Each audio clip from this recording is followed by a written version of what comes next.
éloigner de nous toute distraction. Viens nous donner des cœurs capables de te recevoir. Nous te disons merci pour ta fidélité. Béni sois-tu, Seigneur. Et nous pouvons nous asseoir dans la présence du Seigneur. Je voudrais, chers frères et sœurs, vous saluer dans le précieux nom de notre Seigneur Jésus-Christ. Saluer tous nos frères et sœurs qui nous prennent en ligne, qui nous suivent en ligne. Saluer tous ceux qui, au-delà de ce mardi, reviendront sur cet enseignement pour le réécouter. Je prie que la grâce, la faveur, l'onction, la puissance et la bénédiction de Dieu reposent sur chacune de vos vies. Nous avons démarré depuis quelque temps le cheminement prié sans cesse autour du thème la prière du Seigneur, c'est-à-dire le Notre Père. Nous avons débuté ce cheminement par la fin de cette prière et le thème que nous allons aborder ces 2 mardis suivants, c'est-à-dire ce mardi et le mardi prochain, c'est que ta volonté soit faite sur la terre comme elle est faite au ciel. Alors, j'ai décidé de traiter ce thème en 2 mardis et ce soir particulièrement, nous allons parler de quelque chose dont nous n'avons pas forcément pleinement conscience. Il est dit dans cette formule du Notre Père que ta volonté soit faite sur la terre comme au ciel. Alors, pour que la volonté de Dieu se réalise pleinement sur la terre, on nous dit, elle doit être faite sur la terre comme elle est faite au ciel. Cela suppose que nous savons comment est-ce que la volonté de Dieu est faite au ciel. Donc, qu'est-ce qui se passe dans la vie du ciel? Alors, le sous-thème que je vais aborder ce soir, c'est la vie du ciel. Ce mardi, on ne sera pas sur la terre, on va au ciel. D'accord? Pour voir qu'est-ce qui se passe au ciel. Qu'est-ce qui se passe dans les cieux. Donc nous allons rester essentiellement connectés aux réalités du ciel ce mardi. Alors, pour arriver au ciel, si nous sommes sur la terre, qu'est-ce qu'il nous faut? Il faut mourir. Donc, pour parler de la vie du ciel, je vais commencer par voir avec vous qu'est-ce qui se passe à la mort et au jugement. Donc, nous allons partir de la mort et du jugement. Ensuite, nous irons aux enfers pour voir qu'est-ce qui se passe aux enfers. Nous irons au purgatoire pour voir ce qu'il y a là-bas. Nous irons au paradis. Et quand nous arriverons au paradis, si le temps le nous permet, mais il faut qu'on y arrive, parce que notre objectif, c'est d'arriver au paradis. Et c'est donc quand on arrivera au paradis, nous allons voir 2 réalités, la vie des saints et la vie des anges. Parce qu'au paradis, il n'y a que les saints qui sont des hommes et les anges, et au milieu des 2 se trouve Dieu. Donc nous allons rentrer tout de suite dans le premier sous-thème de ce sous-thème et que j'ai intitulé « La mort et le jugement ». La mort et le jugement. Et j'ai voulu cet enseignement pour que nous soyons bien informés et enseignés sur toutes ces choses, de telle sorte que le mardi prochain, quand je traiterai à fond que ta volonté soit faite sur la terre comme au ciel, nous savons ce qui se fait au ciel et alors on pourra pleinement aborder que ta volonté soit faite sur la terre. Alors donc, regardons dans un premier temps la mort et le jugement. L'état de l'homme au moment de sa mort. Vous devez retenir 3 choses dans cette partie. Une personne qui s'apprête à mourir se trouve, l'âme d'une personne qui s'apprête à mourir se trouve forcément dans l'une des 3 conditions. C'est-à-dire qu'il n'y a personne qui échappe à l'une des 3 conditions que je vais énumérer. Quelqu'un qui est sur le point de mourir. Soit la personne, son âme, est dans ce qu'on appelle l'impénitence finale. Je vais expliquer toutes ces choses-là.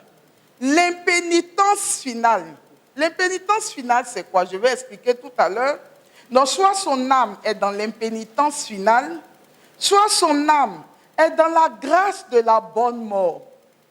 D'accord? Soit son âme est dans la grâce de la bonne mort, soit son âme est dans la conversion in extremis. Donc, il y a l'impénitence finale, il y a la grâce de la bonne mort et il y a la conversion in extremis. Forcément, l'âme de quelqu'un qui s'apprête à mourir est dans l'une des trois conditions. Donc, regardons ce qu'on appelle l'impénitence finale. Lorsque nous faisons des péchés sur la terre, chaque fois que nous péchons sur la terre, il y a des conséquences qui sont liées à ce péché. Chaque fois qu'on pêche, qu'est-ce que le péché va créer? Au-delà de tous les autres détails, la première conséquence, c'est qu'il y a une offense qui est faite à Dieu. Chaque fois qu'on pêche, il y a une offense qui est faite à Dieu. La deuxième chose que ça crée, dont on n'est pas conscient, mais qui se passe réellement sur le plan spirituel, c'est que notre âme devient corrompue.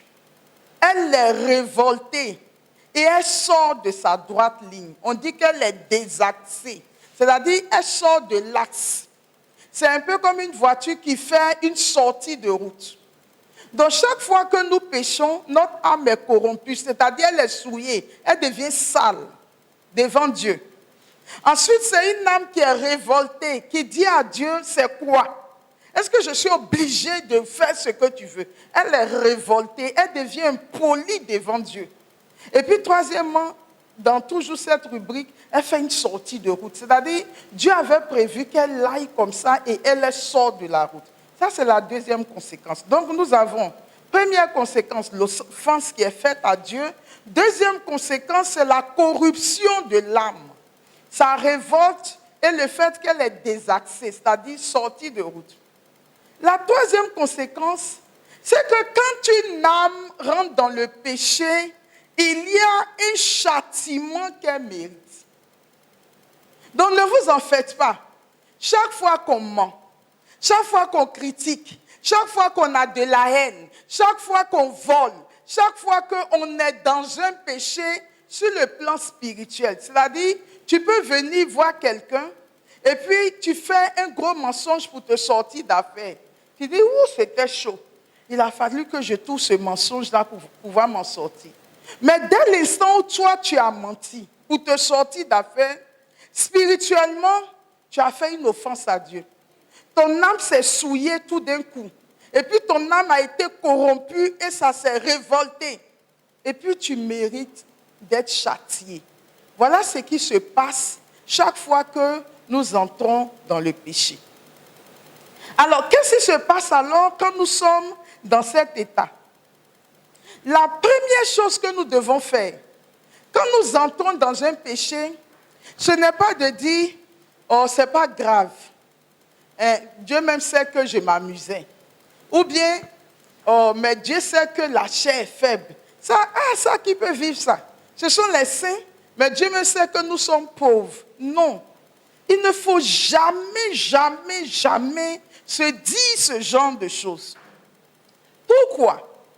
Parce que chaque fois que je pêche, que je n'ai pas la contrition, que je ne regrette pas, on appelle ça l'impénitence. Impénitence veut dire l'absence de pénitence.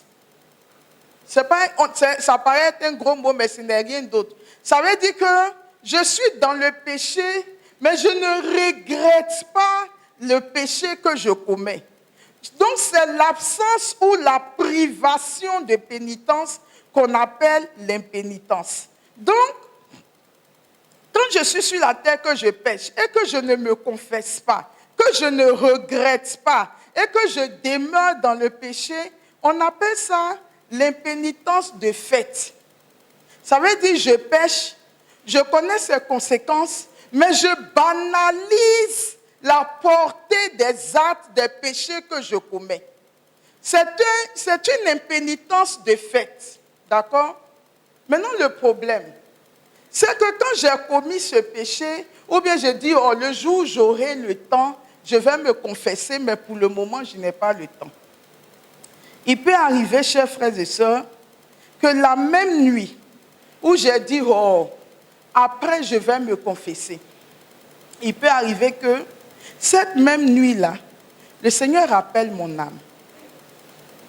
D'accord? Parce que vous avez bien vu des gens qui sont allés se coucher et puis ils ne se sont pas réveillés.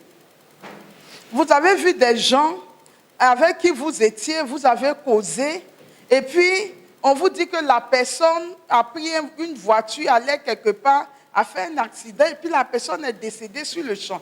N'est-ce pas? Tout ça là, ce sont des histoires que vous connaissez. Mais le problème, c'est quoi? C'est que si la personne est dans une impénitence, et qu'au moment où Dieu la rappelle, elle n'a pas eu le temps de se confesser, Dieu te prend dans l'état où il t'a trouvé, et c'est dans cet état que tu es jugé de l'autre côté. C'est-à-dire, il n'y a pas un temps intermédiaire entre le moment où tu es décédé et là où le jugement particulier doit s'effectuer. Là où Dieu t'a pris, il y a un passage du livre, il faut que je retrouve ce passage-là qui dit, là où l'arbre est tombé, c'est là qu'on le prendra, c'est là qu'il demeurera. Donc, l'impénitence de fait, c'est le fait que j'ai péché, et c'est grave si vous êtes dans un péché mortel. Vous savez que dans la spiritualité, il y a 3 types de péchés.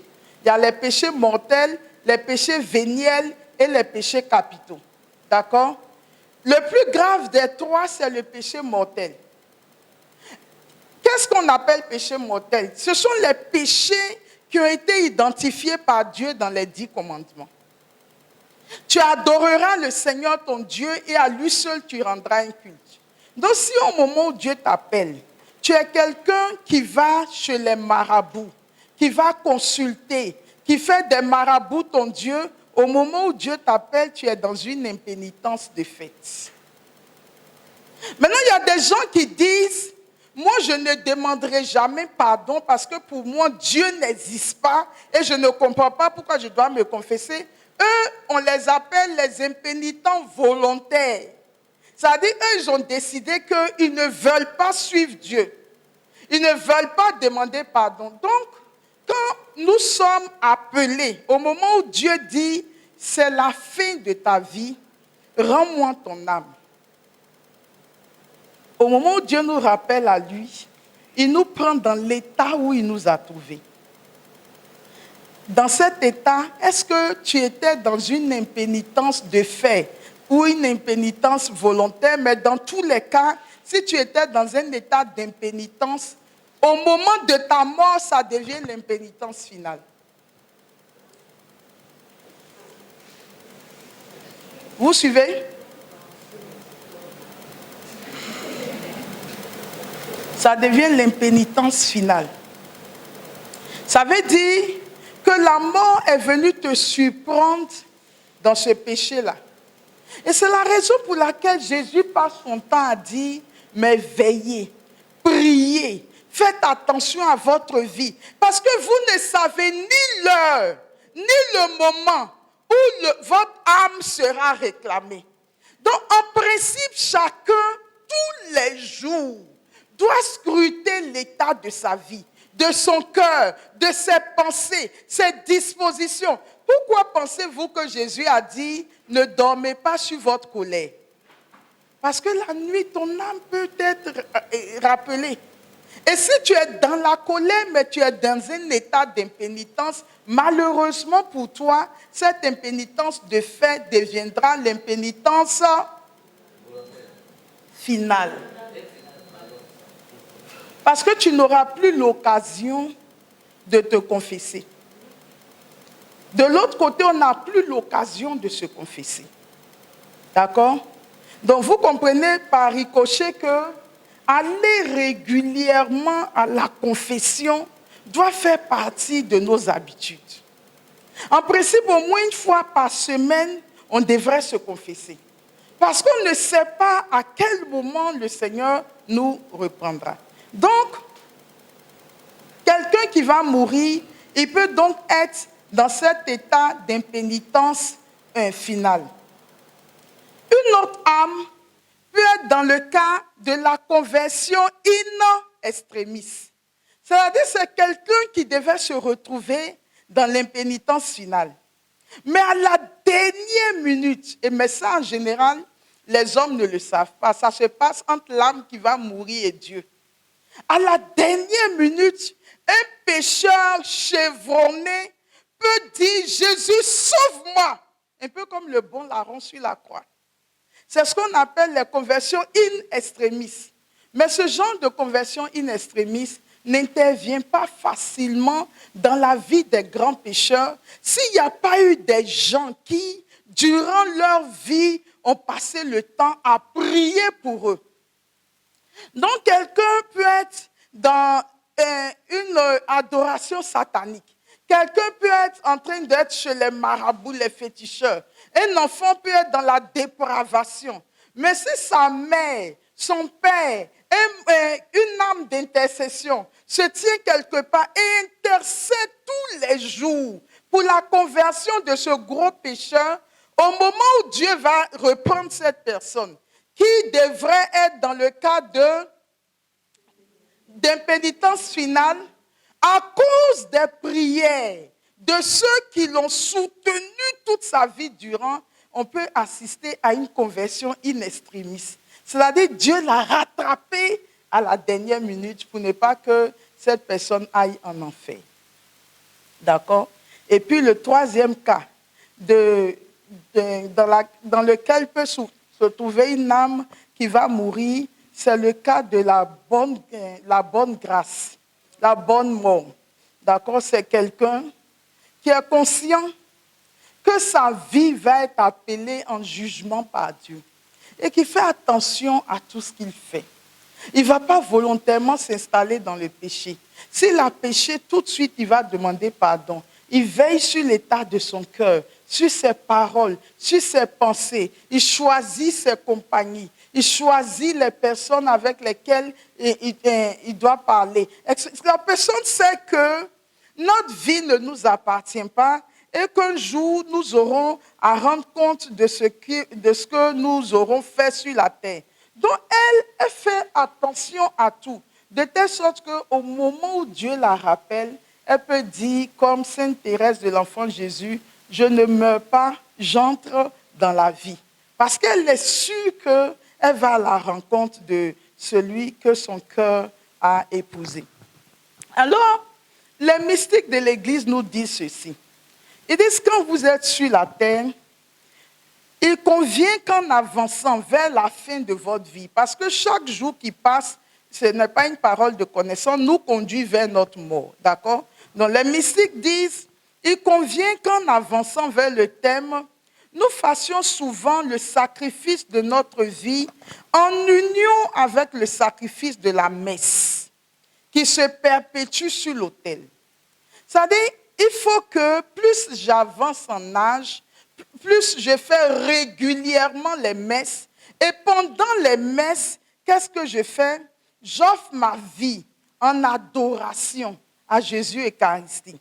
J'offre ma vie pour la réparation, pour expier toutes les fautes que j'ai eu à faire dans le passé. J'offre ma vie comme une supplication pour obtenir la grâce de persévérer jusqu'à la fin. J'offre ma vie comme une action de grâce. Je rends grâce à Dieu pour tout ce qu'il fait pour moi et puis en signe d'oblation.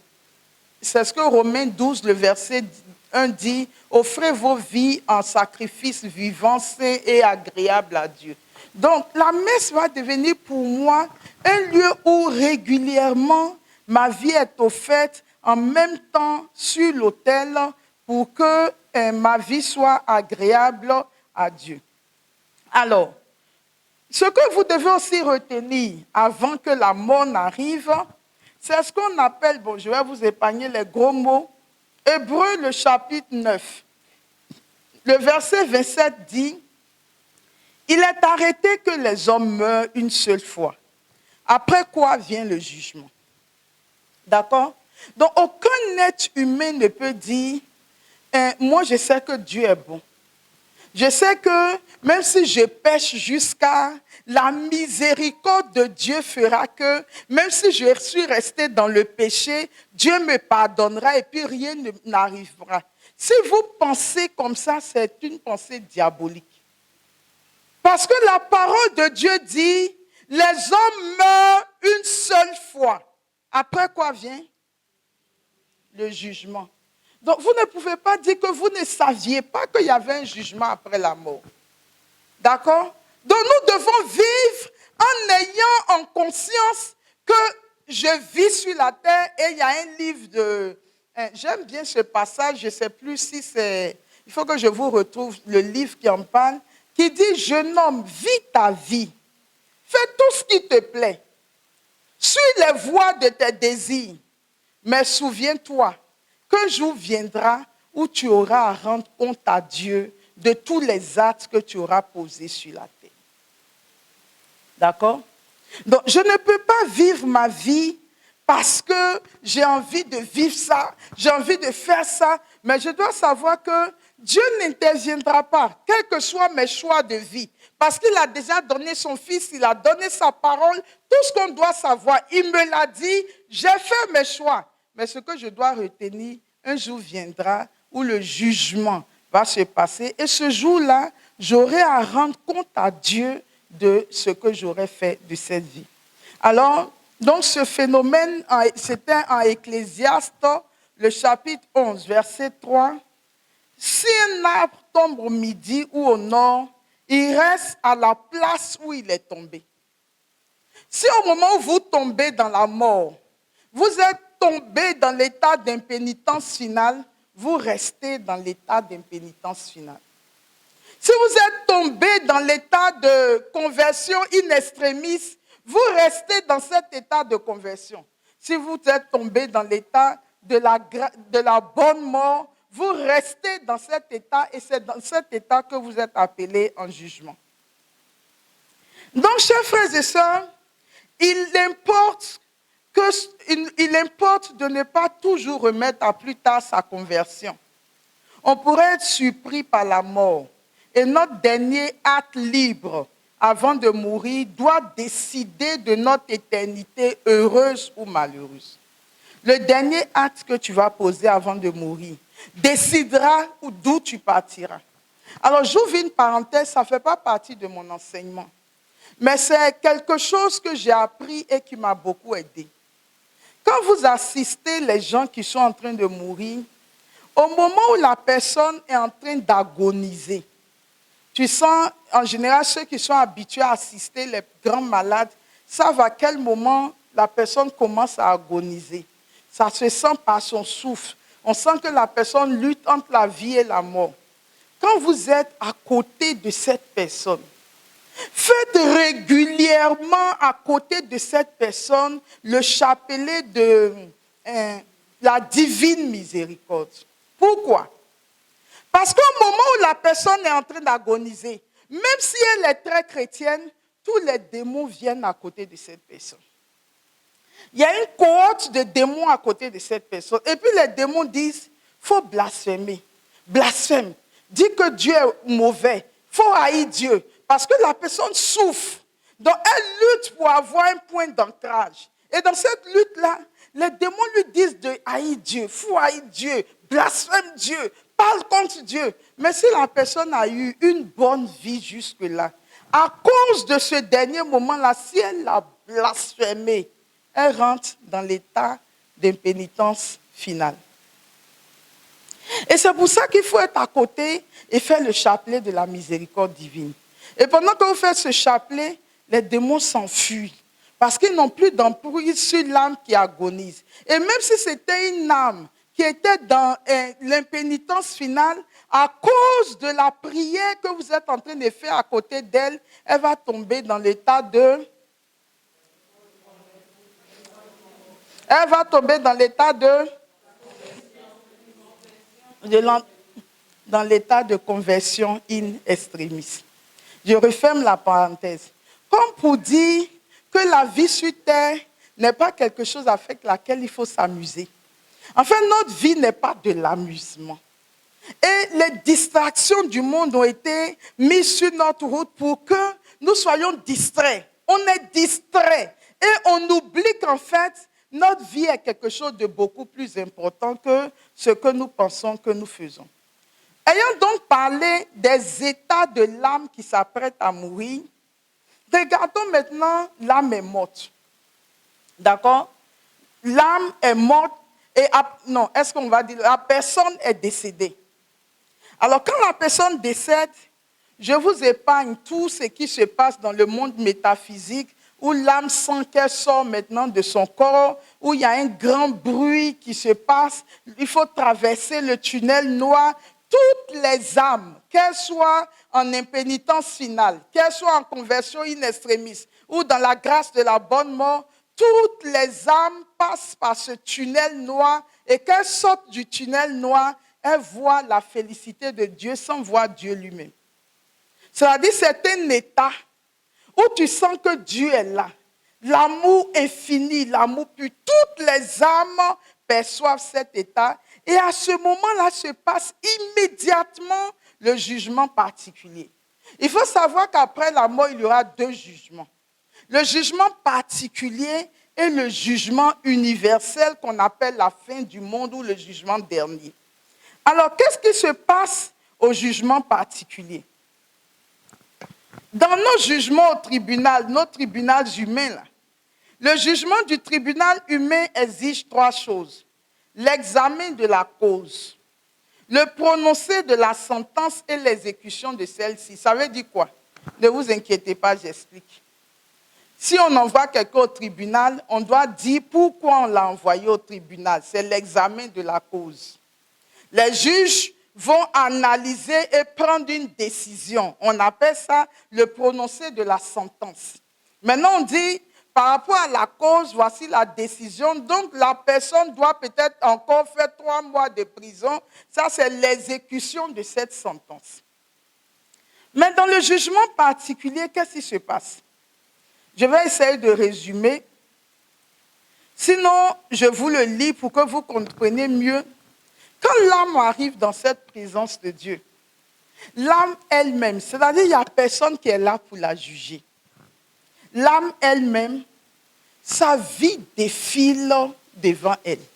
Depuis qu'elle est sortie du sein maternel en poussant le premier cri, jusqu'au moment où elle se tient dans cette présence de Dieu, tous les actes qu'elle a eu à poser, les paroles qu'elle a eu à prononcer, les sentiments qu'elle a développés dans son cœur, les pensées qui l'ont habité, toute sa vie va se mettre immédiatement à défiler devant elle. Mais elle aperçoit tous les actes, tout ce qu'on lui révèle. C'est confronté à cette atmosphère d'immense amour de Dieu. On ne voit pas Dieu, l'atmosphère est là, on voit l'immense amour de Dieu et ta vie défile. Et toi-même, tu vois, si tout ce qui t'est révélé là, c'est en conformité avec cette ambiance dans laquelle tu es. Et donc, quand ta vie finit de défiler, ta mémoire, ta conscience, les actes que tu as posés, tes omissions, ta vie morale, ta vie spirituelle, et il semblerait que ce soit dans les moindres détails. Et quand tout ça finit de défiler devant toi, toi-même, tu sais où tu t'en vas. D'accord? La sentence maintenant est prononcée aussi instantanément, non par une voix sensible, mais d'une façon toute spirituelle, par une illumination intellectuelle. Donc tu sais si directement tu vas en enfer, tu sais si tu vas au purgatoire et tu sais si tu vas au ciel. Voici le jugement particulier. Et on ne te dit même pas que comme maintenant tu sais que tu t'en vas en enfer, prends la route de l'enfer. Non. Ça s'impose à toi. C'est-à-dire que ton âme elle-même, elle commence à prendre le chemin de l'enfer. Ton âme commence à prendre le chemin du purgatoire. Et ton âme commence à prendre le chemin du paradis. Alors, quand nous sommes sur la terre, c'est le seul moment où nous avons l'occasion de décider. Ou est-ce que nous voulons que notre âme parte? Mais dans ce que j'ai décrit dans la vie après la mort, on ne fait plus appel à notre volonté. On ne te demande plus, est-ce que tu as encore un peu de temps? Est-ce que tu veux aller en enfer? Les choses s'imposent à toi. Là où tu es tombé, c'est là qu'on te prendra. D'accord? Donc ça s'imposera à toi, que tu le veuilles ou que tu n'en aies pas envie, ton âme ira directement au purgatoire ou en enfer ou au paradis. Et ça, ni le diable, ni Dieu, ni le Saint-Esprit, ni la Vierge Marie, personne ne peut intervenir à ce niveau-là parce que c'est le choix que tu auras fait de ta vie qui te conduira vers ces choses-là. D'accord? Donc, l'exécution de la sentence est immédiate. Elle te propulsera là où tu auras choisi de partir de ton vivant. Donc, le jugement particulier a lieu à l'instant de la séparation de l'âme et du corps. Au premier instant où on dit l'âme est séparée du corps, le jugement particulier intervient. Jusque-là, ça va? OK. Regardons maintenant le jugement dernier. Le jugement dernier, lui, n'a pas lieu quand l'âme vient à décéder, mais un jour viendra. Et ce jour-là, personne ne sait à quel moment ça sera si ce n'est Dieu lui-même. Et au jugement dernier, certains seront vivants, d'autres seront déjà décédés, mais la Bible dit que la mer va sortir tous ces morts. La route va sortir ces morts, les airs, etc.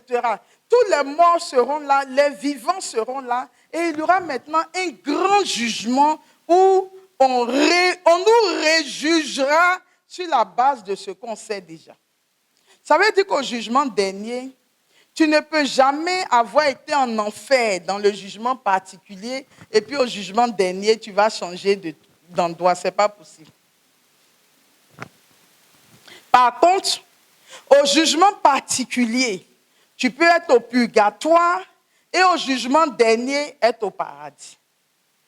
Puisque entre-temps, peut-être que tu as purgé ta peine au purgatoire. Mais on ne peut jamais passer de l'enfer au jugement particulier à un autre endroit au jugement dernier. Si tu es allé en enfer, tu restes en enfer. Si tu es allé au paradis, tu restes au paradis. La seule chose qui peut changer, c'est pour les âmes qui sont au purgatoire. Maintenant, pourquoi est-ce que, alors qu'on est déjà jugé, pourquoi est-ce que le Seigneur prévoit encore le jugement dernier? Parce qu'en principe, on va dire que chacun a déjà été jugé. Mais pourquoi est-ce qu'il faut revenir au jugement dernier? Voici les raisons que toute la tradition de l'Église évoque et que la Bible par endroits révèle. Quand le jugement particulier intervient, c'est toi seul qui sais pourquoi tu t'es retrouvé en enfer, au purgatoire ou au paradis. Il y a eu des gens qui sont venus sur la terre, n'est-ce pas? Prenons que je me fasse passer pour une grande femme de Dieu. Et puis, dans mes prédications, j'ai induit beaucoup de gens en erreur.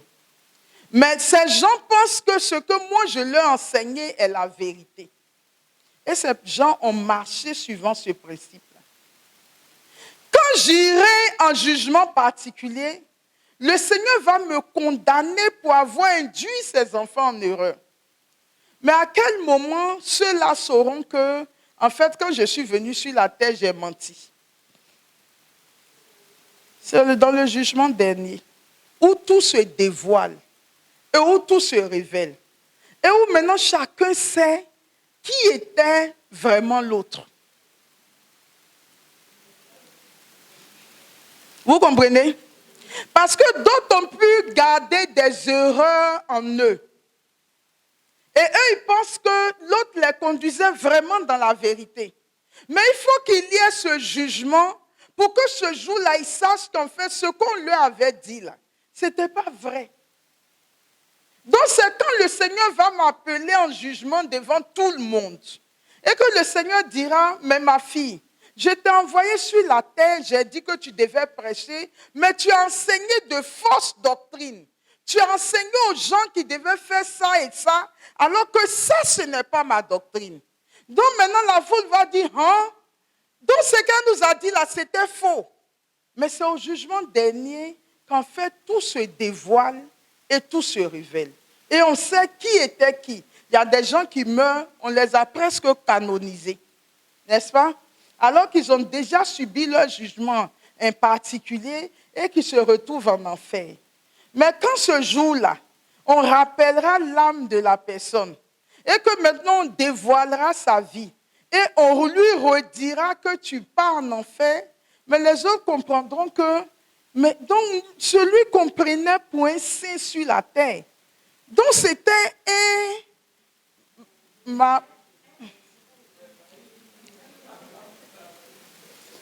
VI. VI pour nos frères et sœurs qui nous suivent en ligne, si vous n'êtes pas en Côte d'Ivoire, c'est un vendeur d'illusions, mais là je vais dire VIS, un vendeur d'illusions spirituelles.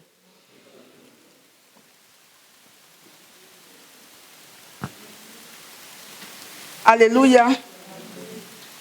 Donc au jugement dernier, on verra ce qui est vrai. On saura qui ment, qui ne ment pas. Ensuite, toutes les personnes qui sont décédées, elles ont eu des imitateurs dans leur vie, soit en bien, soit en mal. Mais ces personnes décédées aussi sauront si ces imitateurs-là leur disaient la vérité ou les ont induits en erreur. Ensuite, les effets des actions des hommes durent parfois longtemps après leur mort. C'est comme des gens qui se lèvent, ils développent des théories, ils disent Dieu est dedans. Au jugement dernier, on verra si ce qu'ils disent là, c'est vrai ou c'est faux. Donc dites-vous, chers frères et sœurs, que vous pouvez être un vendeur d'illusions dans votre vie. Vous pouvez profiter de votre position, de votre intelligence, de votre argent pour induire les gens en erreur, pour les emmener à faire ce que vous voulez, pour les manipuler. Tout ça, ce n'est pas grave. Les gens peuvent vous suivre. Vous pouvez mourir. Remarquez qu'en Afrique, je ne sais pas si c'est le cas en Europe, mais tous ceux qui meurent sont des saints. Il était bon. Il a fait ça. Il était précieux. Au point où un jour, il y a un monsieur qui est décédé. On a tellement bien parlé de lui que les enfants tout petits qui étaient assis à côté de leur maman ont demandé, maman, est-ce que tu es sûr que c'est de papa on parle? Peut-être ils se sont trompés de corps. Parce qu'ils n'ont pas cette image de leur père. Donc, on canonise en général des gens avec qui on est, et puis on vit dans le mensonge, on présente aux autres ce qu'on n'est pas. Tout ça là, la personne aura à rendre compte à Dieu, face à face, dans le jugement particulier, mais au jugement dernier, les œuvres de chacun seront dévoilées à la face de tout le monde. D'accord? Donc si moi, je vais m'arrêter chaque jour ici, j'ai fait un enseignement que je dis, ça fait des années je n'ai plus connu d'homme. Si dans la réalité je mens, au jugement dernier, devant vous tous, je serai appelé. Et on dira, tu as dit que tu ne faisais pas ça, mais voilà, tu as fait ça 15 fois dans ta vie. Toutes ces choses seront dévoilées à la face de tous. Vous voyez la gravité de la chose. Donc, il y a deux choses. Mon cheminement personnel avec Dieu. Comment est-ce que je fais pour qu'au moment où Dieu me rappelle, je sois en état de grâce pour que j'entre dans la bonne mort? La première chose. La deuxième chose, quel que soit ce que je cache, c'est la raison pour laquelle Jésus dit, tout ce qui est caché finira par être dévoilé. Donc, quel que soit ce que je cache au jugement dernier, toutes ces choses seront dévoilées à la face du monde et on saura maintenant qui est qui et qui a fait quoi. D'accord? Donc, je vous parle de ces choses succinctement pour qu'on puisse évoluer vers la vie au paradis. Donc, on retient qu'une âme qui vit sur la terre, Au moment où Dieu l'appelle, son âme est dans 3 dispositions possibles. L'impénitence finale, si elle ne s'est pas convertie. La conversion in extremis, si à la dernière minute elle s'est convertie. Et la grâce de la bonne mort, si elle est dans les bonnes dispositions. Une fois qu'elle décède, des choses vont se passer au ciel. Elle va tout de suite être appelée en jugement. Le jugement particulier, où toute sa vie lui sera dévoilée. Où Dieu fait le nettoyage de toute sa vie et elle-même, c'est elle-même qui juge à la lumière de l'amour de Dieu si elle doit aller en enfer, au purgatoire ou au paradis. Ensuite viendra le jugement dernier. Et au jugement dernier, les œuvres de chacun seront dévoilées à la face du monde. Donc, tout ce qu'on fait dans les cachettes et on ne veut pas que les autres sachent, au jugement dernier, on le saura. D'accord? On le saura. Alors, quand une personne a fini d'être jugée, elle va à 3 endroits possibles. Et nous connaissons ces 3 endroits. N'est-ce pas? Le paradis, le purgatoire ou l'enfer. Le paradis, le purgatoire ou l'enfer. Et donc, nous allons déjà regarder les âmes qui vont en enfer. L'enfer, c'est l'état des damnés, c'est le lieu où les damnés, les démons et les hommes morts, en état de péché mortel, sont éternellement punis. Dans en enfer, vous avez tous ceux qui ont été condamnés et les démons. C'est le lieu où ils sont éternellement punis. Et personne ne peut aller en enfer et espérer de Dieu un secours.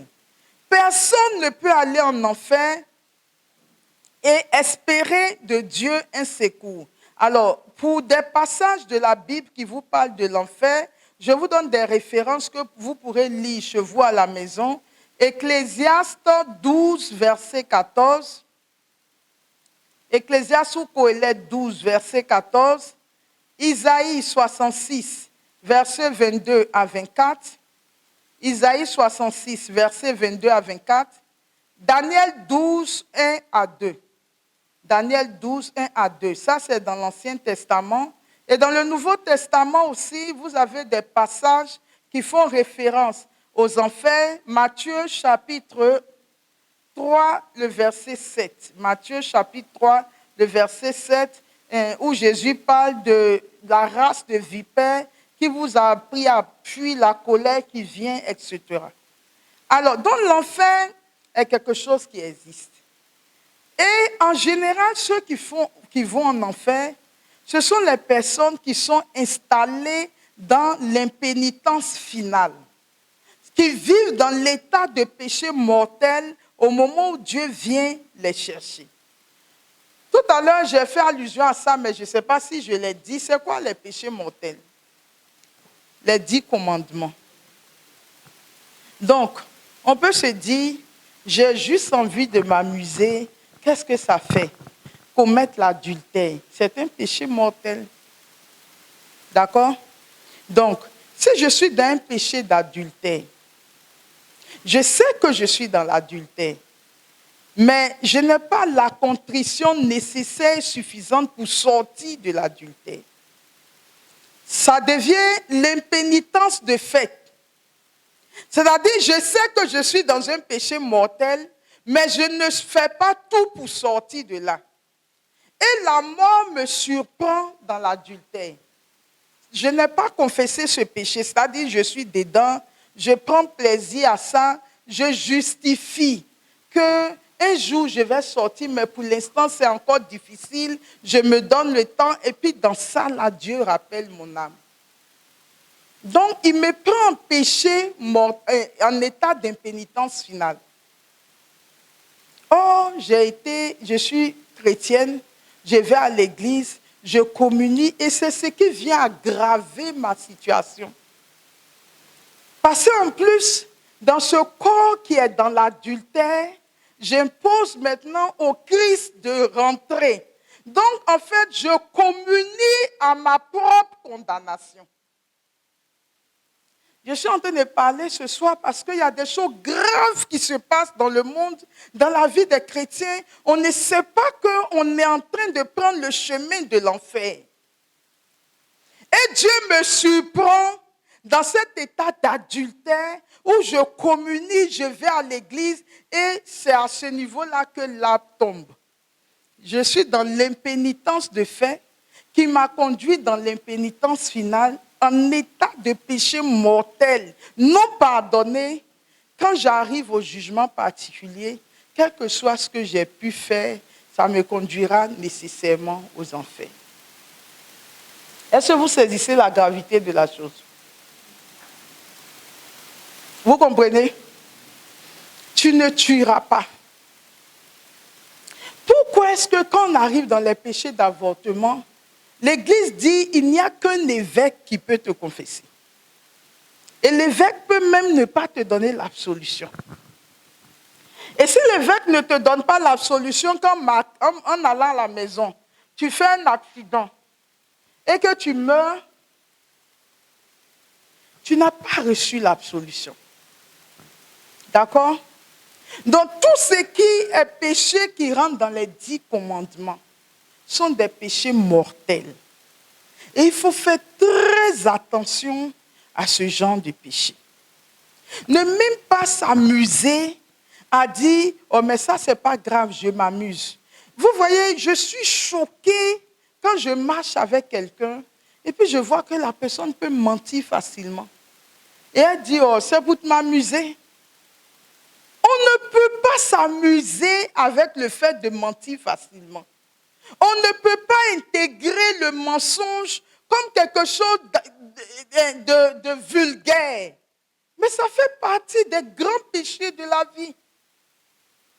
Tu peux t'amuser sur d'autres choses, créer de la bonne humeur, mais tu ne peux pas inscrire le mensonge comme de l'amusement. Parce que combien de fois tu as te confessé pour ces mensonges? Et la parole de Dieu même dit que le diable est un menteur depuis le commencement. Et quand les pharisiens voulaient mentir, Jésus a dit, vous êtes comme votre père. Vous êtes des menteurs, comme le diable qui est menteur depuis le commencement. Donc, quand tu mens, ça doit être un accident sur ta route. Mais ça ne peut pas être une façon d'être. D'accord? Donc, il faut faire attention dans notre marche avec Dieu de voir à quel moment est-ce que je touche aux péchés capitaux. Parce que les péchés capitaux, leur problème, les péchés mortels, leur problème, c'est qu'eux, ils t'envoient directement en enfer. Maintenant, en enfer, qu'est-ce qui se passe là-bas? La plus grande souffrance des gens qui sont aux enfers, c'est que, je dois vous le dire ce soir, et vous ne devez jamais oublier ça.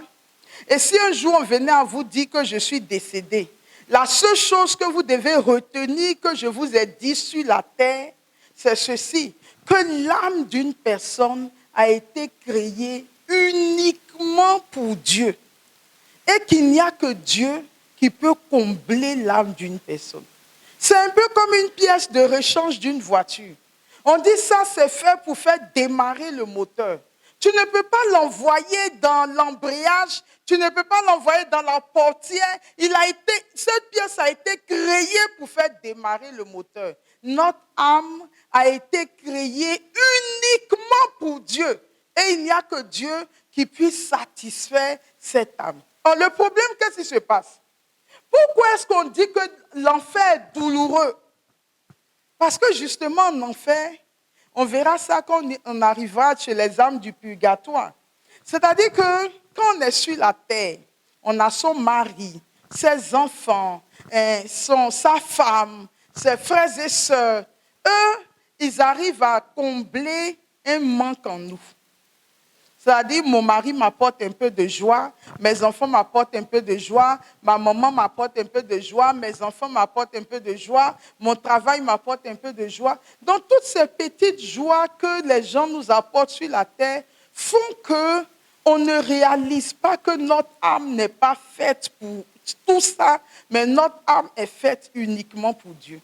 Mais le problème, quand tu meurs, ta maman n'est plus là, ton papa n'est plus là, tes enfants ne sont plus là, ton travail n'est plus là, la mission n'est plus là. Donc tous ceux qui ont piétiné sur le terrain de Dieu, au niveau de ton cœur, tous ceux-là ne sont plus là.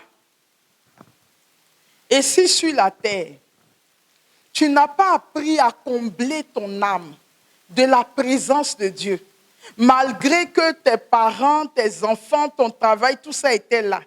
Si tu n'as pas appris à te remplir de Dieu, déjà sur la terre, au moment où Dieu va te rappeler à lui, si toutes ces choses-là ne sont plus là, tu vas voir qu'il y a un vide terrible en toi.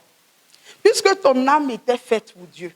Or, tu ne l'as pas remplie de Dieu, tu l'as remplie de tes enfants et de tes parents et de ton travail et de ton mari et de ta femme. Maintenant, tu es décédé, Dieu a dégagé tout ça. Ton âme est vide.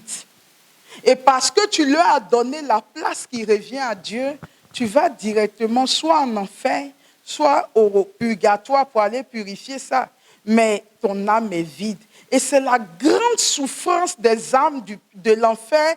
Elles n'auront jamais Dieu, alors qu'elles ont été créées pour Dieu.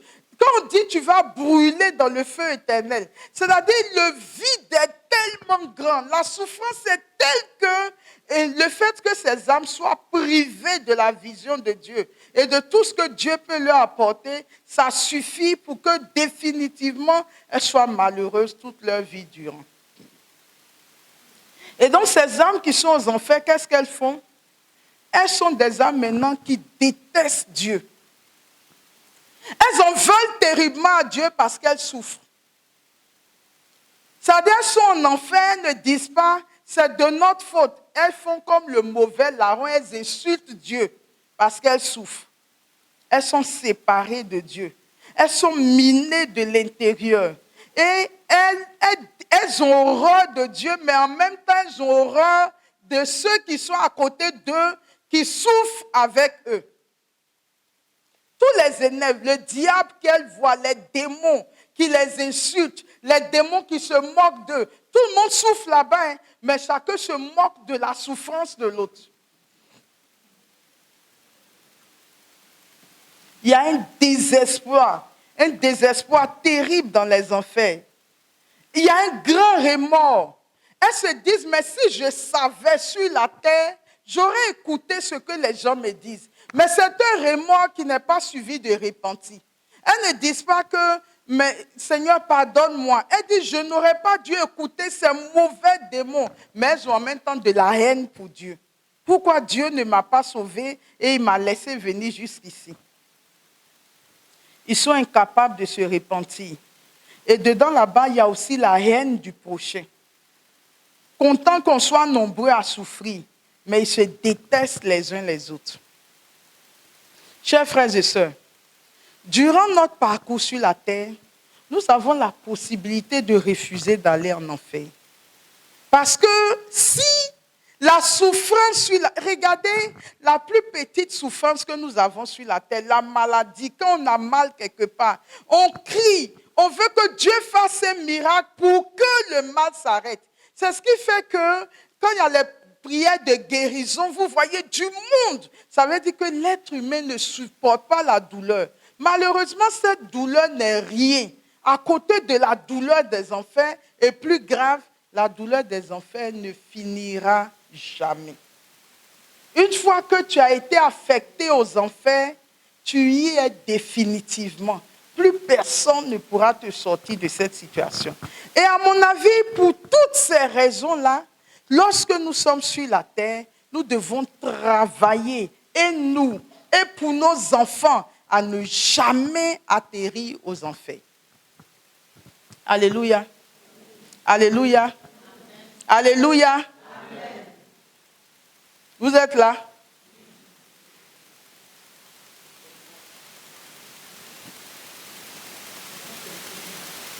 On peut poser une question. Mais tu voulais poser une question? Oui. Parce que pour moi, ce qui est en train d'être fait est trop important pour qu'on truc. Oui. Je voulais poser une question.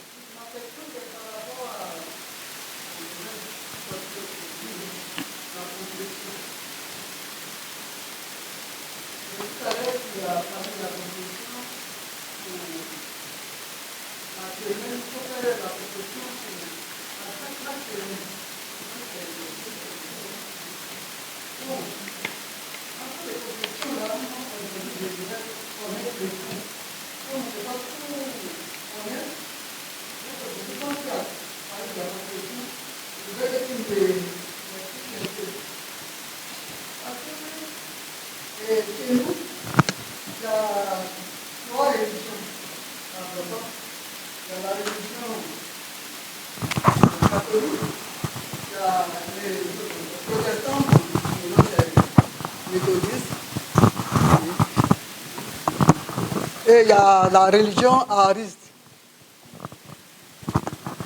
Donc, on était ensemble, bon, le monsieur même qui a abordé cette question-là, moi je ne le connais pas, mais il y a une, celle qui est catholique, elle a dit au revoir qu'elle va pour la confession. Donc, les deux la disent que ils vont aller directement à l'enfer alors. Puisque la religion méthodiste et ariste ne connaissent pas ce qu'on appelle confession. Et l'homme a demandé à la catholique, il lui a demandé, qu'est-ce que tu vas dire au prêtre? Et la dame a dit que ça, c'est secret. Bon, moi, personnellement, je suis allé pour la confession un jour, et un prêtre, d'ailleurs, est venu, et on était nombreux pour la confession. Donc, le prêtre dit, vous qui êtes là, si c'est pour venir dire, j'ai menti, j'ai critiqué, bon, tous ceux-là n'ont qu'à dégager, n'ont qu'à quitter, qu'ils sont venus pour les choses sérieuses. Donc, je voudrais savoir, moi aussi, chaque fois, bon, je prends un exemple, hein, chaque fois, je vais aller dire, mon père, j'ai critiqué, j'ai menti. Point. Chaque fois, j'ai critiqué, j'ai menti. Je ne sais pas, bon, c'est pour cela que c'est sur ce côté-là que je voudrais que tu me éclaircisses un peu, quoi. Alors, je vais répondre rapidement à ça avant d'aller aux âmes du purgatoire. Je disais à mes enfants avec qui je travaillais ici hier que Dieu a dit dans la parole au jugement dernier, il dit, les gens viendront, il va appeler tout le monde. Et certains diront, il va dire, j'ai eu faim, vous ne m'avez pas donné à manger, j'ai eu soif, vous ne m'avez pas donné à boire, j'étais nu, vous ne m'avez pas vêtu. Et il leur dira, allez dans le feu éternel. Et je leur disais hier que quand Jésus dit, j'étais nu, vous ne m'avez pas vêtu, il y a la nudité physique, où je donne un habit à quelqu'un pour qu'il s'habille. Mais il y a aussi la nudité morale, psychologique et spirituelle. C'est-à-dire quoi? Si j'ai un frère qui a commis un péché grave ou bien qui allait faire quelque chose de grave, si je viens en parler devant les autres, je viens dire que, est-ce que vous savez ce qui s'est passé? Ce frère-là, on l'a attrapé, il a volé, ou bien il a trompé sa femme, on l'a attrapé. J'expose sa nudité. C'est-à-dire, il est dans le péché, c'est à moi de le couvrir.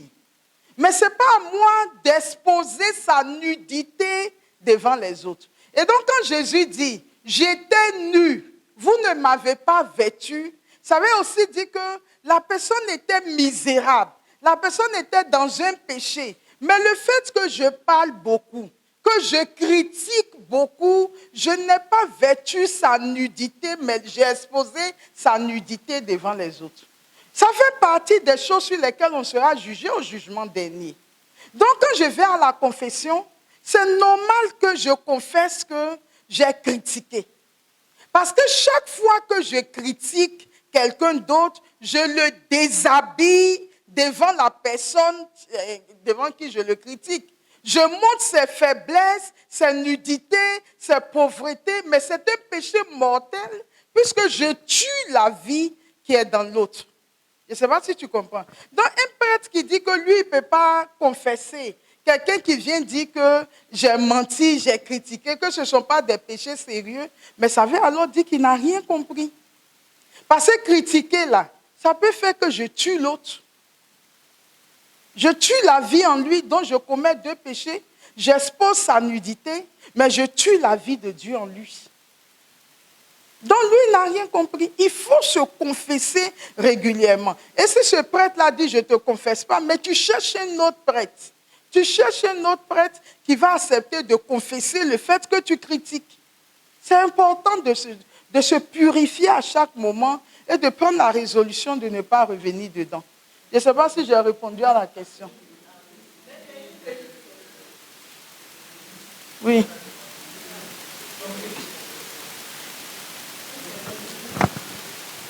La confession est un sacrement. C'est Jésus lui-même qui dit, je m'en vais. Mais toi, Pierre, je t'établis au sommet de l'Église. Il dit, je vous donne le pouvoir de ceux à qui vous remettrez les péchés, ils leur seront remis. Ceux à qui vous ne remettrez pas. Mais lui, Jésus, s'il pensait que les hommes n'avaient pas besoin de ça, il allait simplement dire, vous tous, venez vous confesser chez moi, et puis je vous donnerai la solution. Il dit, moi, je peux vous donner la solution. Mais je donne ce pouvoir aussi à mes successeurs. Donc, un protestant, un ariste, s'il veut aller se confesser directement chez Jésus, ça marche. Puisque Jésus aussi pardonne les péchés. Mais chez nous, dans l'Église catholique, nous, on a retenu le fait que Jésus a laissé des successeurs à qui il a donné un pouvoir. Le pouvoir de transformer le pain en corps du Christ. Le pouvoir de confesser les péchés. Le pouvoir de donner l'onction. L'Église catholique s'est appuyée sur toutes les grandes paroles de Jésus pour en faire des sacrements. Jésus lui-même, c'est lui qui a dit ça. Il dit, Pierre, toi et les apôtres, si vous remettez les péchés à des gens, moi, je les remets. Donc, on peut aller directement chez Jésus, on peut venir chez les prêtres. Les deux sont possibles. Dieu ne va pas envoyer en enfer tous ces enfants protestants qui ne sont pas allés se confesser chez les prêtres. Il ne peut pas faire ça. D'accord? Mais les sacrements, c'est Jésus lui-même qui les a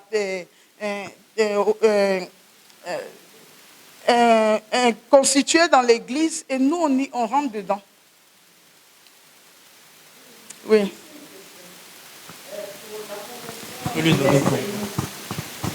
juste savoir, est-ce que la messe des requiem peut nous sauver? Puisque tu dis que quand une personne est à côté de toi en train d'agoniser, avec le chapelet de la divine miséricorde, on peut sauver cette personne, l'âme de cette personne. Maintenant, et pour la messe des requiem? Mais quand on fait une messe de requiem, la personne est déjà décédée. La personne est déjà décédée, donc ce n'est pas la messe de requiem qui sauve la personne. Seulement, on se dit que la personne est morte dans les bonnes grâces.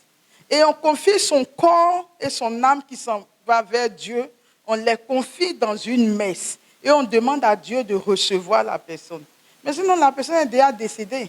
Si elle est décédée en état d'impénitence finale, que l'Église ne sait pas, et puis on fait une messe de requiem, mais on l'a faite, mais elle est en état d'impénitence finale. Eh Dieu. Mais Béger, et quand tu dis qu'un homme de Dieu est venu nous tromper, tu vois ça, non? Maintenant, les personnes que l'homme de Dieu a trompées, là, comment on peut les juger? Puisqu'ils ont suivi ça, ils ne savaient pas. Donc, ils ont suivi ça. Donc, comment ils font? Mon peuple périt parce qu'il lui manque la connaissance. Oui, je manque mon de peuple connaissance. périt. C'est ça que je voulais faire remarquer. Mon peuple périt. On ne dit pas mon peuple est excusé quand ce n'est pas de sa faute. Mon peuple périt. Ça veut dire quoi? La parole de Dieu dit que quand tu as un homme de Dieu qui prêche, prends les Écritures et scrute les Écritures pour voir si ce qu'il dit, si la doctrine qu'il prêche est en conformité avec la parole de Dieu. lui sera condamné pour avoir induit les gens en erreur. Mais toi, tu seras condamné pour n'avoir pas fait ta part. Parce que ton attachement à l'homme de Dieu ne peut pas être plus fort que ton attachement à la parole de Dieu. Or, la parole de Dieu nous révèle le chemin. La vérité et la vie. Donc, en regardant l'homme de Dieu, ce qu'il dit, son comportement, ses agissements, tu es capable de discernement pour voir est-ce que ce qu'il dit est en conformité avec la vie de Jésus, avec l'enseignement de Jésus, avec ce que l'Église nous enseigne, ou bien c'est une nouvelle doctrine qui parfois se rapproche de ce que Jésus dit, mais à certains niveaux s'en éloigne. Et tu dois avoir cette liberté d'enfant de Dieu pour dire qu'il y a quelque chose qui me met mal à l'aise dans ce qui est en train d'être fait. Donc soit j'approche l'homme de Dieu pour l'interpeller, soit je me retire. En fait, chacun est responsable devant Dieu de ce qu'il fait de sa vie. Il y a une question en ligne. Il y a quelqu'un qui demande, et les demandes de messe.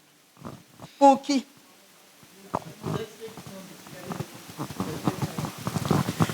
Je viens d'expliquer, merci pour votre question en ligne, je viens d'expliquer que juste après la mort vient le jugement particulier. Les demandes de messe en réalité ne sont valables que pour les âmes du purgatoire. Je vais en parler par la suite. Mais quelqu'un qui, après le jugement dernier et le jugement particulier, se retrouve aux enfers, aucune messe ne peut le sortir des enfers.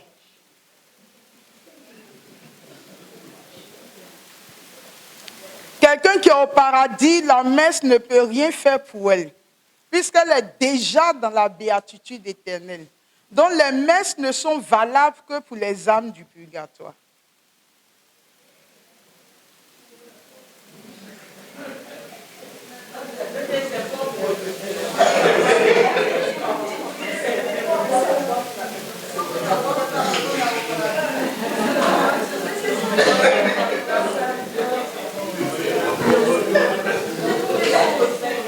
Alléluia. Alors, il est presque l'heure. Je n'ai même pas encore parlé du purgatoire pour parler du paradis. Alors, comme notre enseignement est sur le paradis, je vais faire un tour rapide au purgatoire. Et puis, je pense que le mardi prochain, on parlera du ciel et on verra maintenant comment la volonté de Dieu peut être faite sur la terre comme au ciel. D'accord? Donc, on va quand même toucher aux âmes du purgatoire. Alors, le purgatoire, donc, c'est la vie éternelle qui est ardemment désirée. Donc, ce sont des âmes qui vont finir forcément au paradis, mais qui sont obligées de faire un séjour au purgatoire parce qu'au moment de leur mort et lors du jugement particulier, on a trouvé en elles des choses. Et c'est là où vous devez être très attentifs parce que ça a été aussi un lieu de révélation pour moi. Vous devez retenir que le Dieu qui habite les cieux est un Dieu qui est extrêmement saint. Il est saint et immaculé. Et personne n'arrive dans la présence de Dieu sans cet état de sainteté et d'immaculation, si ça existe. D'accord? Personne ne peut rentrer dans la présence de Dieu s'il n'est pas comme Dieu. Et je vous ai rendu ce témoignage de cette vision. Aujourd'hui, je comprends ce que Dieu a voulu me dire quand il a permis que je sorte de mon corps pour aller dans la Jérusalem céleste. Est-ce que vous pouvez comprendre que pendant qu'on marchait dans les rues de la Jérusalem céleste, où je marchais derrière Jésus, et que j'ai vu un panier avec des fruits sur un toit en or, en quoi le fait de suivre Jésus en marchant et de tendre la main pour prendre un fruit peut être un péché? Est-ce qu'un fruit, manger un fruit est un péché? En plus, le fruit était sur le toit d'une maison de la Jérusalem céleste. Et tendre la main juste pour prendre le fruit et continuer à manger pendant que je le suis, en quoi est-ce que c'est un péché? Mais il a suffi de ce geste pour que Jésus se retourne pour dire, chaque fois que vous me suivez, ayez les yeux uniquement fixés sur moi. Ne vous préoccupez pas de vos besoins légitimes. Il dit bien légitimes. Ce n'est pas un péché, ce n'est pas mauvais de manger des fruits. Dieu sait que c'est légitime, mais il dit même quand c'est légitime, ne vous en préoccupez pas. Ayez les yeux uniquement fixés sur moi. Je sais ce dont vous avez besoin. Moi-même, je vous comblerai. Donc, les besoins légitimes, ça peut être que je veux me marier. Je veux avoir un enfant. Je veux travailler. Je veux que mes affaires marchent. Je veux un homme dans ma vie. Des choses comme ça, ce sont des besoins légitimes. Mais le Seigneur dit que vous marchez à ma suite et que vous commencez à vous préoccuper. Ah, mais moi, c'est vrai, je suis le Seigneur, mais à quel moment je vais me marier? Il dit, là, tu es en train de te préoccuper d'un besoin légitime et il suffit de ça pour que ça te bloque dans ton entrée au ciel. Dans ton entrée immédiate au ciel. Parce que Jésus a fait demi-tour. Et c'est à ce moment qu'il est venu me dire que va, dis-le à tes frères, que rien de charnel n'héritera du royaume des cieux. Donc le Dieu qui est dans les cieux est un Dieu pur, immaculé et saint. Tous ceux qui vont au paradis sont dans cet état au moment où ils rentrent au paradis. Sauf que 98% ou plus de 90% des chrétiens passent au purgatoire. D'accord? Et pourquoi? Quand tu ne vas pas aux enfers, ça veut dire qu'au moment où tu meurs, tu n'es pas en état de péché mortel. Ça, c'est clair. Si tu es en état de péché mortel, tu vas en enfer. Mais qui va au purgatoire? Il y a des gens qui étaient en état de péché mortel, dont le péché a été pardonné, mais la peine n'a pas été expiée. Je découvre qu'en fait, quand tu fais un péché, il y a une peine à expier. Beaucoup de chrétiens ne le savent pas. C'est quoi la peine à expier? La justice divine dit que Dieu a établi l'ordre des choses. Chaque fois que toi tu pèches, tu crées un désordre. D'accord? Dieu pardonne si tu lui demandes pardon, mais tu dois rétablir l'ordre. Ce que tu as désordonné là, tu dois remettre à sa place. Et comment est-ce que l'homme répare après un péché mortel? C'est ce que je vais découvrir en préparant cet enseignement. Je donne un exemple. Un péché mortel, j'ai commis l'adultère. J'ai pris conscience que c'est un péché mortel. Je m'en vais, je demande pardon à Dieu. Et puis, le prêtre me pardonne, il me donne l'absolution. La réparation va consister à quoi? La réparation va consister, à quitter maintenant définitivement cette relation. Il faut que je quitte. Parce que si je ne quitte pas, mon péché mortel m'a été pardonné, mais la réparation n'a pas été faite. Et si la mort me trouve dans cet état, comme le péché mortel m'a été pardonné, je ne vais pas en enfer, mais à cause du fait que je n'ai pas réparé, je vais au purgatoire pour aller réparer. D'accord? Donc, il y a une réparation après le péché, et c'est pour ça que souvent quand on va à la confession, quand le prêtre donne l'absolution, il dit après, en signe de réparation, va réciter je vous salue Marie ou des choses comme ça. En fait, si vous allez à la confession, que le prêtre a donné l'absolution et que vous oubliez de faire ce dernier truc-là, la confession n'a pas été totale. D'accord? Donc, beaucoup d'âmes vont au purgatoire le jour de leur mort parce qu'elles étaient dans des péchés mortels qui ont été pardonnés, mais la réparation n'a pas été faite. Ça, c'est un. La deuxième chose pour laquelle les gens vont au purgatoire, il y en a qui ne sont même pas en état de péché mortel, mais qui étaient dans les péchés véniels au moment où la mort les a surpris. les péchés véniels, ce sont les péchés qui ne font pas partie des 10 commandements. Mais ça reste des péchés. C'est-à-dire, qu'est-ce qui peut être un péché véniel? On finit la prière, on dit, écoutez, tout le monde reste pour ranger les chaises. Et puis les autres sont en train de ranger. Maintenant, toi, tu es paresseux.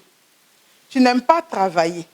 Donc, tu fais comme si tu es en train de ranger, mais pendant que les autres sont en train de faire des efforts pour ranger rapidement, toi, tu fais doucement. Eux, quand ils ont fini de ranger 10 chaises, toi, tu as rangé 2. Mais tu le fais par esprit de malice, d'accord? Tu regardes, tu fais doucement, comme ça, eux, ils vont faire le gros du travail, et puis toi, tu feras un peu. Ça, c'est un péché véniel, d'accord? Mais si ça te trouve, si tu es dans ça, au moment de la mort, tu ne peux pas aller au paradis parce que tu as un esprit qui n'est pas bon. Et ça, tu dois aller nettoyer ça au purgatoire. Oui. Concernant l'adultère, pour ces femmes, par exemple, qui sont restées dedans, entre griffes, et puis finalement, le monsieur est allé les doter, et puis elles sont devenues deuxième femmes, et puis elles ont passé toute leur vie, elles ont fait des enfants. Est-ce qu'elles sont restées dans cet état d'adultère ou bien c'est un autre statut? Elles ont fait le mariage traditionnel, quoi. Voilà, le monsieur les a... Le monsieur les marié à l'église. Non, il n'était pas marié à l'église. Il avait sa femme et puis elle était la Quel genre maîtresse. de mariage il a fait l'autre? Peut-être qu'il a juste doté aussi, c'est ce que je veux dire. 2 dotés. 2 dotés. Oui. Maintenant, la seule difficulté, c'est que nous, les chrétiens, nous marchons selon des principes chrétiens. Et l'Église, pour le moment, n'a pas encore reconnu le mariage traditionnel comme étant un mariage. Même si on pense que Dieu est dans le mariage traditionnel, pour nous, les chrétiens, le mariage officiellement reconnu, c'est le mariage religieux. Tu vois, non? Donc, ça veut dire que les 3 même sont dans le péché. Ils vont se débrouiller là-dessus. Alors, donc, la première chose qui nous envoie au purgatoire, c'est le fait que la peine temporelle n'a pas été faite.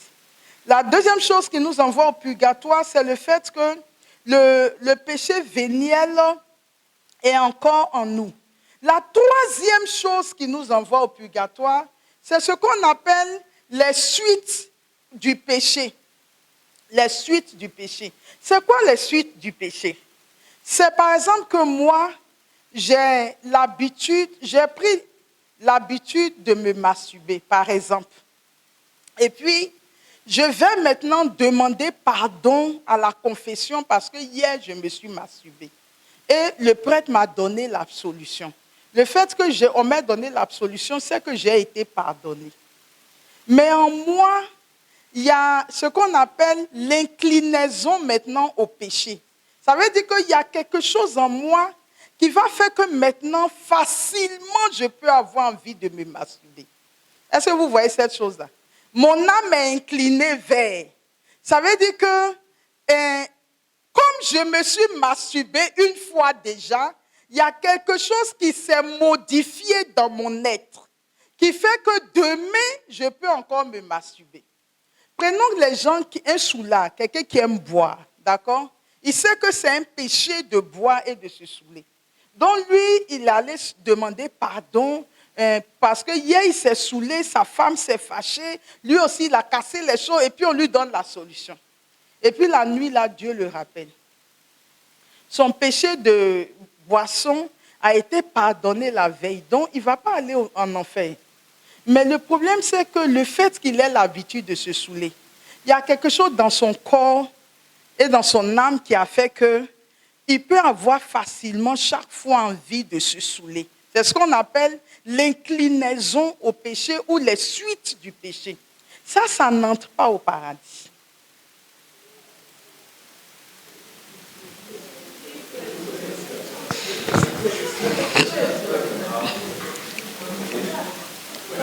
Les suites ou les restes du péché n'entrent pas au paradis. D'accord? Alors, donc comment on fait pour avoir la chance d'aller au paradis? Et c'est sur ça que je vais finir. C'est là qu'interviennent les notions de satisfaction et satisfaction. Et je vais expliquer les deux. Quand tu sais que tu as fait un péché mortel, que tu as été pardonné, mais maintenant nous tous on le sait, puisque même moi je ne le savais pas, maintenant on sait que quand on fait un péché, il y a ce qu'on appelle les peines du péché, c'est-à-dire qu'il faut réparer. Alors comment on peut réparer? Et c'est là où parfois le Seigneur va permettre des épreuves dans nos vies. D'accord? Il permet des épreuves, des choses qui nous contrarient, des maladies, les choses comme ça. Quand Dieu permet ces choses-là, au lieu de te plaindre, que mais c'est quoi ça encore? Et puis pourquoi telle personne me contrarie? Les choses comme ça, la contrariété que tu vis là, tu peux prendre cette contrariété qui t'énerve, qui te met hors de toi et puis dire au Seigneur, Seigneur, j'accepte cette contrariété et je l'offre en réparation du péché que j'ai eu à créer, j'ai eu à commettre, qui a créé le désordre dans ma vie. On appelle ça la satisfaction, c'est-à-dire tu essaies de satisfaire le cœur de Dieu parce que tu as fait une gaffe et pour réparer ça, tu acceptes cette souffrance-là pour qu'il l'utilise pour la réparation. Si sur la terre, tu commences à accepter les épreuves en signe de réparation, tu commences à accepter les souffrances, les contrariétés en signe de réparation, ton purgatoire sera plus léger parce que les souffrances que tu avais sur la terre, tu les as toutes accueillies et tu les as déjà présentées à Dieu en signe de réparation. Mais quand tu les refuses, quelqu'un t'a contrarié, tu es avec la personne, vous allez monter, descendre, faire les palabres, tout ça. Déjà, tu as une peine de péché que tu n'avais pas encore réparée. Tu viens ajouter la colère encore liée à cette nouvelle contrariété. Quand tu meurs, tu n'as plus l'occasion de réparer. Donc, la peine de péché que tu avais par rapport au jour où tu as trompé ton mari, il faut que tu ailles réparer ça au purgatoire. La contrariété qui est venue, tu n'as pas accepté, tu as fait palabre. Tu dois aller réparer ça encore au purgatoire. Donc les saints, qu'est-ce qu'ils ont fait? Ils ont compris que les épreuves de la terre peuvent devenir des lieux de réparation.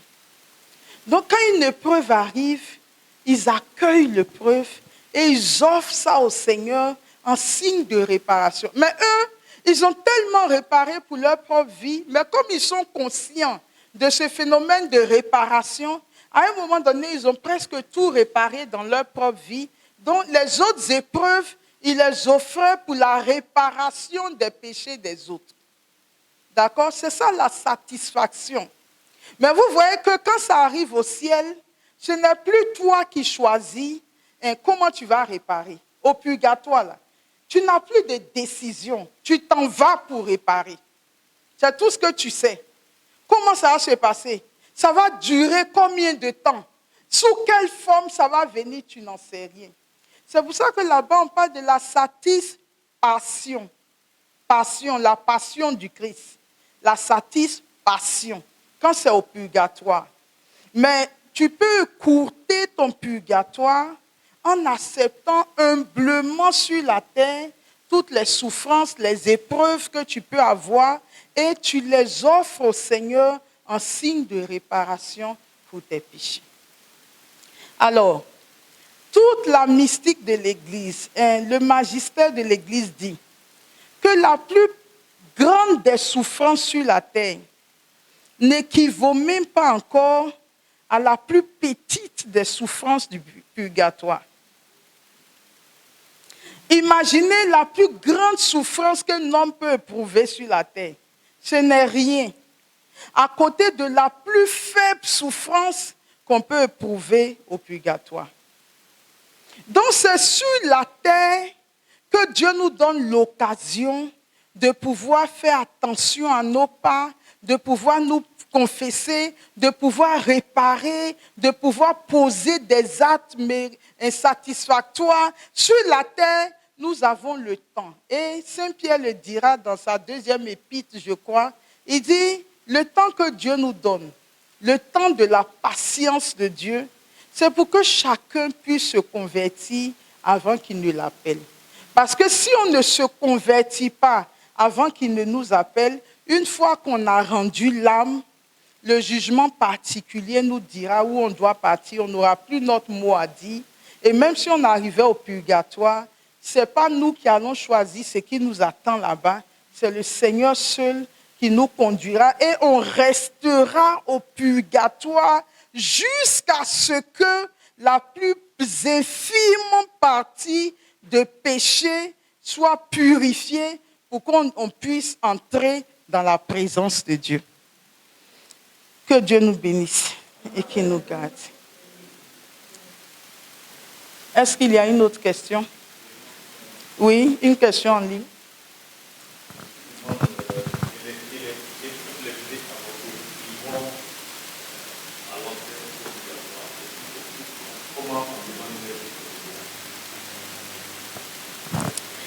J'aimerais pouvoir répondre à cette question le mardi prochain. Parce que j'ai commencé justement cette étude pour les bébés avortés. Ce que j'ai lu m'a un peu choqué.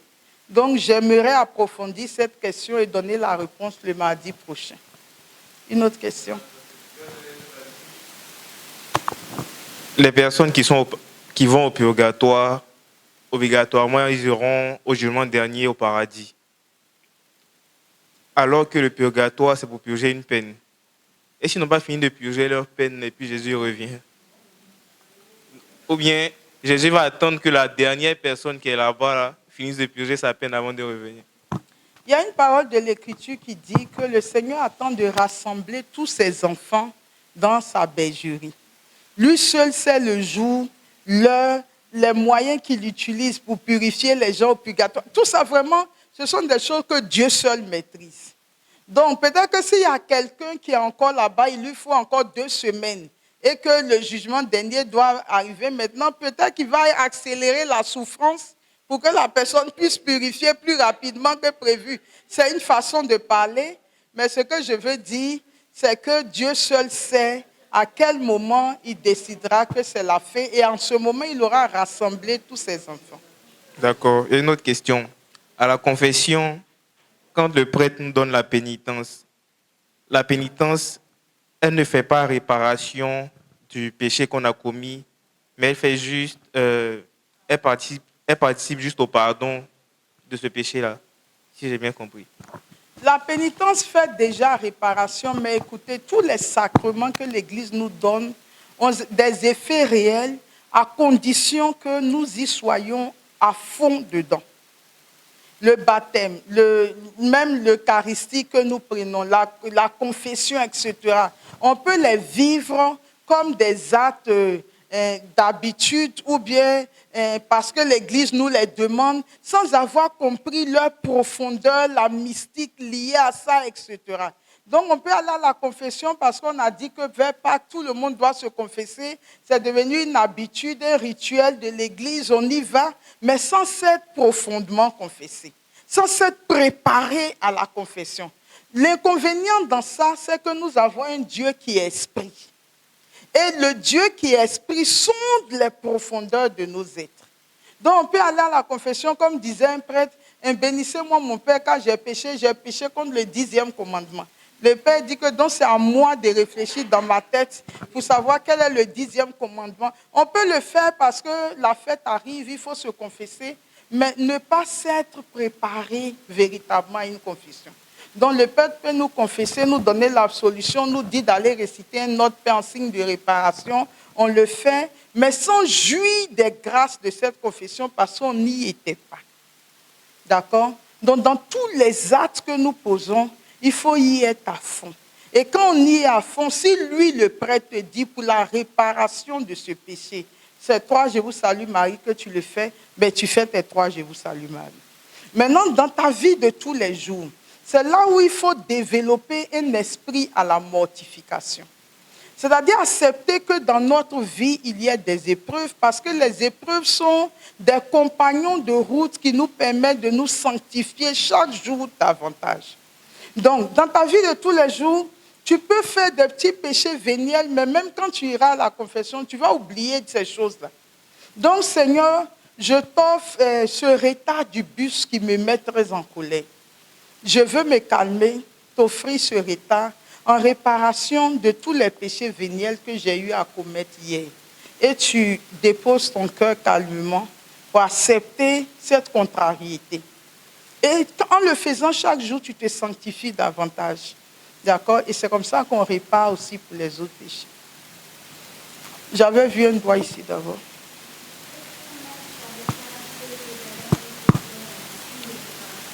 C'est l'idéal. Un acte qui coûte. Charitable, mais qui coûte. C'est-à-dire que si j'ai 300 000 dans mon porte-monnaie, et puis pour moi, donner 10 000, ce n'est pas un problème. Et maintenant, je regarde dans mon porte-monnaie, il y a un vieux billet de 10 000 qui est là. Je ne sais même pas qu'est-ce que ça fait dans mon porte-monnaie. Et puis, je vois un pauvre, je dis, bon, en signe de réparation, je vais lui donner ces pauvres 10 000 là. Ça ne me coûte rien. Ça ne peut pas être considéré. Il faut que ce soit quelque chose qui coûte. C'est pour ça que l'épreuve, les contrariétés, ce sont des choses qui nous touchent directement. Donc, ce jour-là, j'ai dit, bon, en signe de réparation, hier, j'ai vraiment contrarié Dieu. Il faut que je pose un geste qui me coûte. Dans mes 300 000 là, jusqu'à quel montant ça me coûte vraiment? Parce que je répare quelque chose. Parce que je répare, ça doit me coûter puisque je lui ai fait mal. Donc, je regarde si c'est 275 000 qui me coûtent.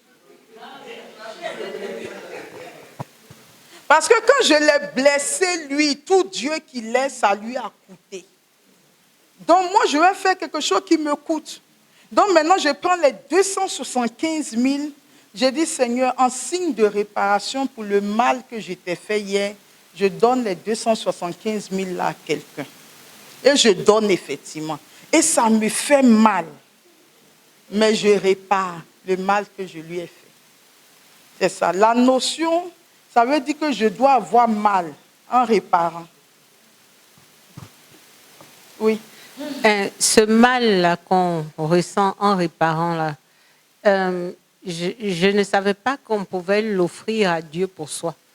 On m'a dit qu'il faut l'offrir pour les âmes du purgatoire, ou bien, mais de l'avoir fait, par exemple, quelqu'un qui le fait pour les âmes du purgatoire, est-ce que ça veut dire qu'on a raté quelque chose pour soi, ou bien, est-ce que, je ne sais pas si on peut comptabiliser comme ça, ou bien en l'offrant pour une âme du purgatoire, c'était aussi en même temps, sans le savoir, pour nous-mêmes.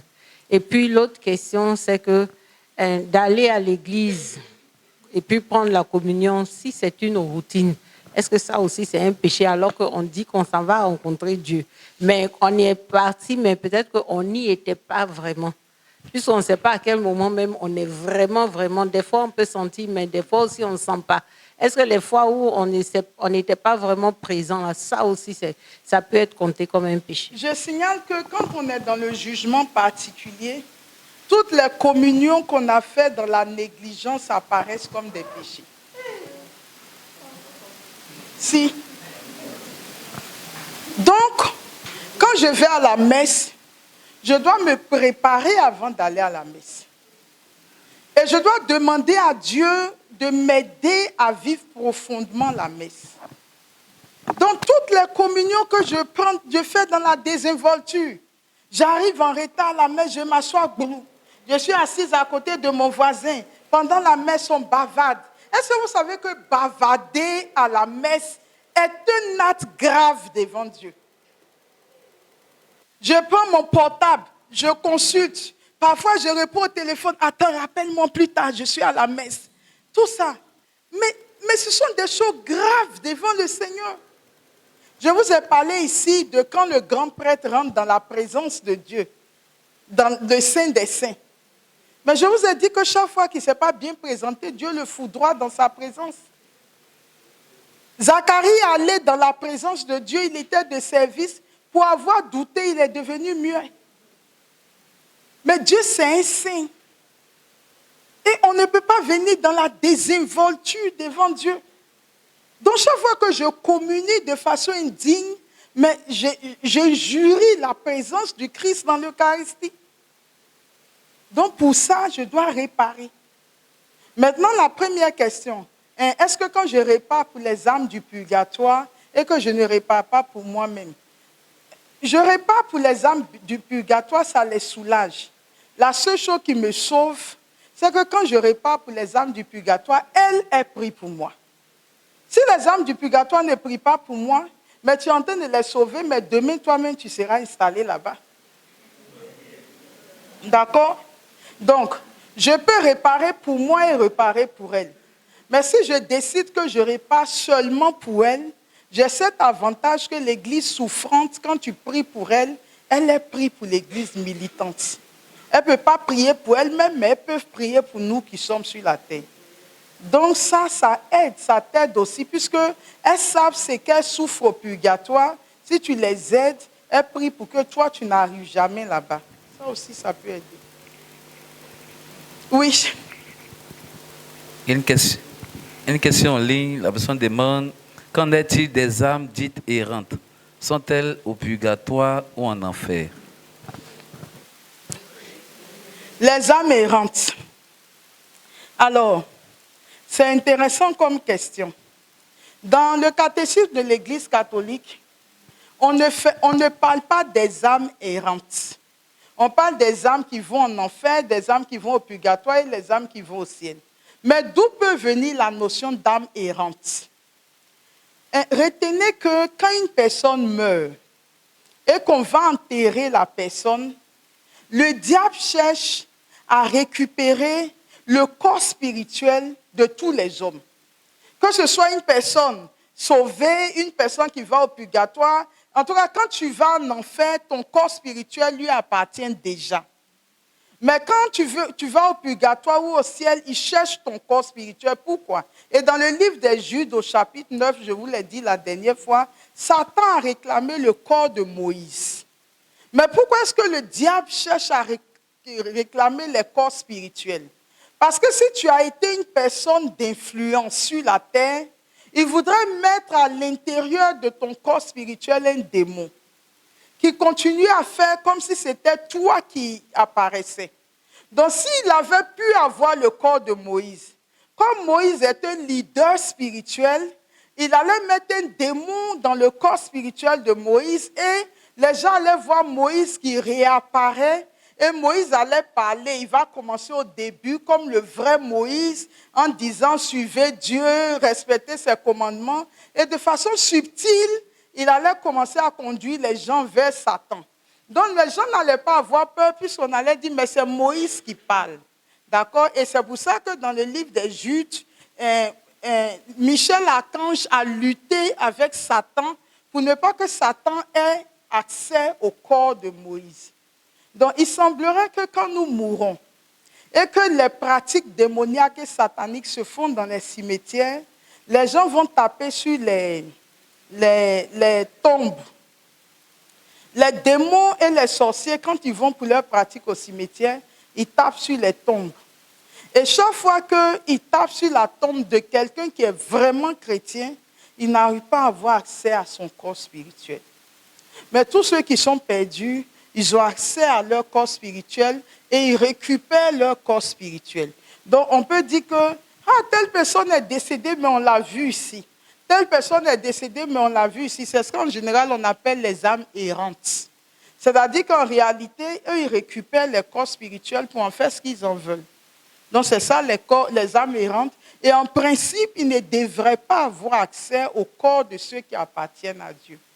Donc, faisons en sorte que quand ils viendront taper sur nos tombes, qu'ils n'aient pas accès à nos corps. D'accord? C'est bon, il n'y a plus de questions en ligne. Nous allons nous mettre debout.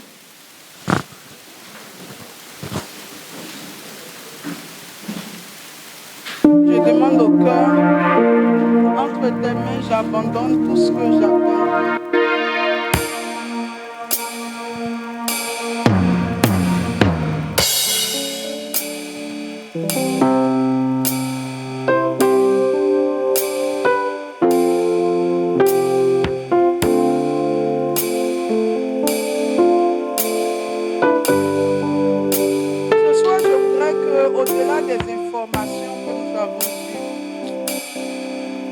question de gravité, c'est une question grave dans notre vie.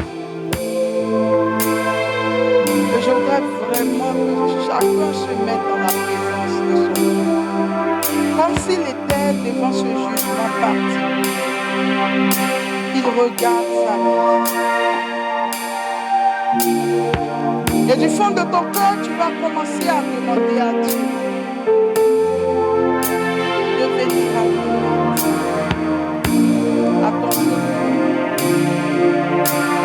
Que quelque chose d'important se passe dans ta vie ce soir.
Ce chant peut devenir prière pour toi.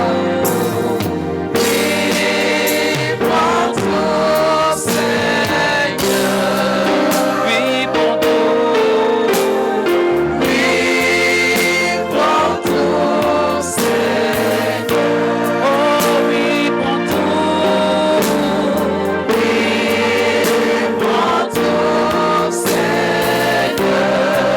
Oui, prends